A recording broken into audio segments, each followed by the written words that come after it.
Hey guys, welcome back to Film Feature 43. Today we're going to talk about sequels to movies that came out 10 years ago, with Space Jam 2 coming out, and Top Gun 2, and Ghostbusters Afterlife. I thought that this would be an interesting topic to kind of go over. These movies tend to not be as good as the originals, just by default. When you have a really good movie, it's hard to kind of catch that lightning in the bottle, so to say. There are examples like Mad Max Fury Road, which was kind of more of a reboot. And you have things like The Color of Money, which again was kind of more of a reboot. But for every split that we get a movie like Dumb and Dumber 2. This kind of tends to lean more towards the comedy side of doing these sequels and waiting forever to do them. So what I did was watch 4 films, which it actually ended up being 9 films. I watched the first 2 Bill and Ted movies, and then Bill and Ted Face the Music, which came out 15 years after Bogus Journey. I watched Anchorman 2, which came out 9 years after the original. I watched Zoolander 2, which came out 15 years after the original. And then I watched Dumb and Dumber 2, which came out 20 years after the original. And I watched all of the originals as well. And I kind of came up with a formula to write your own Happier Gilmore or Superbad at your house and send it into Hollywood, get it made, so you can be rolling in the dough if you follow this formula that these films seem to follow. So the first thing you need to do is you need to bring back the original cast. Make sure everybody know that it's the original cast and they're older.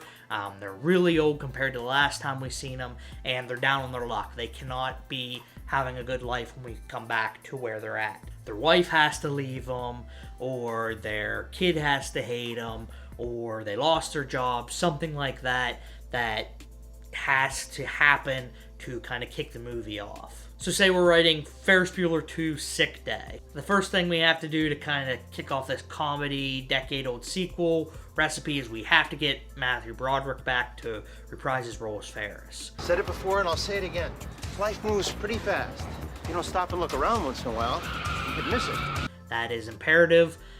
He's no longer in school. We're going to make it a point to that. Somebody telling him, you're not a kid anymore. You have to come to work. But he's never at work. He's always taking sick days, even though he's not really sick. And that puts his job in jeopardy. Supervisor hates him, kind of like the principal does in the original film. He's on the outs with Sloane. They're separated. So his life is just in shambles. But he still decides to take a sick day like we see in the original. I'm not sure what it is. I guess I'll be okay. The second ingredient you need for this turd sandwich is we need the main character to have a kid now. Dumb and Dumber, that's the whole plot point, that they're looking for Harry/Lloyd's kid to get Harry a kidney. You got Zoolander, where Zoolander's son is the literal MacGuffin of the film, kind of like a tiny infinity stone.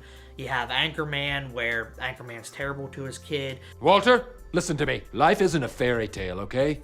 It's not Let's Play Candyland. It's about getting a paycheck and keeping a gun out of your mouth. He is a child, Ron. No. But at the end learns to be a better father. And you have Bill and Ted Face the Music, where you think this whole time through the first 2 movies that Bill and Ted are the key to saving the universe, but you come to find out it's actually their kids.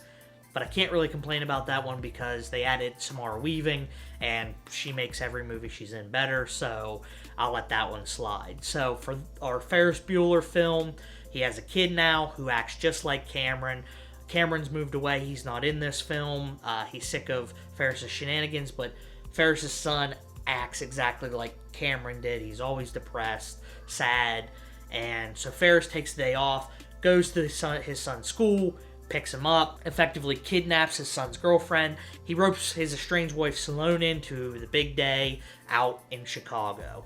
His supervisor is on to his scheme, so he's trying to catch him all day long. The third ingredient you need for this is you have to have old jokes repackaged that are longer or more drawn out or on a larger scale from the first film and put it in to the second film.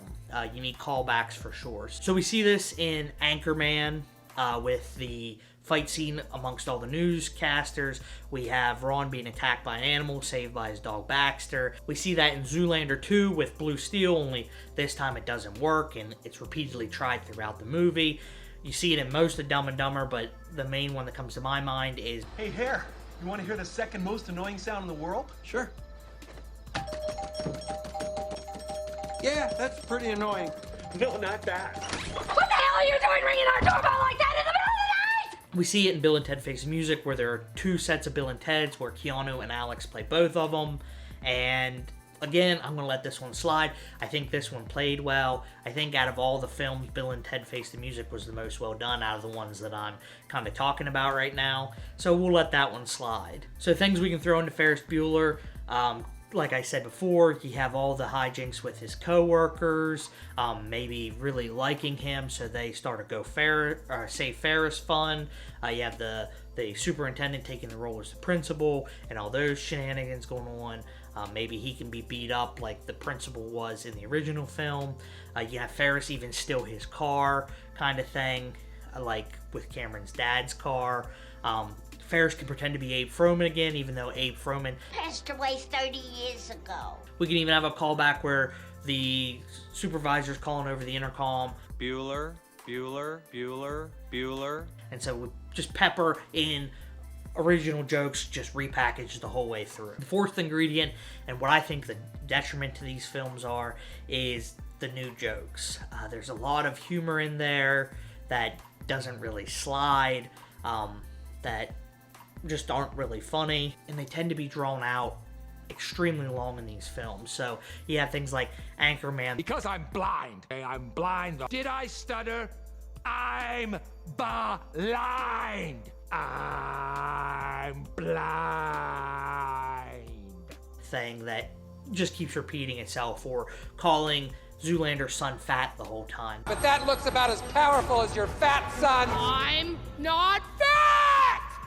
Those kind of things that they weren't really funny the first time, but they just keep repeating it because they think it's going to get funnier as we go on. I don't really have any examples for this in Ferris Bueller 2, but we could get whoever wrote Dumb and Dumber 2 to write this one, because that's all that film was. It was recycled jokes or new jokes that just weren't funny at all. So we'll just get them to write it, and we won't have to worry about that. The final ingredient that you need is character change. Lloyd has to change and want to give Harry his kid name. The main character has to learn to love their kid or their wife, or the power was in them all along. Something along these lines to kind of wrap the story up in a nice little bow. If you do all that, you'll have yourself a nice 10 to 15-year-old sequel sandwich. Maybe won't be very good, but you'll make money, I'm sure. So to wrap our Ferris Bueller story up, he takes his son out, they have a good day. He bought it. How can I handle work on a day like today? He learns to love his son kind of sees Ferris in a different light, and becomes more like Cameron at the end of the film, where he starts to let down his guard. Him and Sloane get back together. The superintendent's beat up. Ferris gets the car back without the superintendent really seeing him. One of the worst performances of my career, and he never doubted it for a second. He comes in with a doctor's note, and that's the end of the film. Ferris gets away with it, kind of like the original film. So that's kind of my idea, kind of what I noticed similarities between these sequels. Have you seen these? What do you think of them? Let me know down in the comments which original movie from 10, 15, 20 years ago that hasn't had a sequel that you'd like to see a sequel to. Subscribe if you like this kind of thing, movie reviews and theories, things like that, and I'll see you in the next one. Thanks. You're still here? Do you have anything better to do? Go on, get going. Go.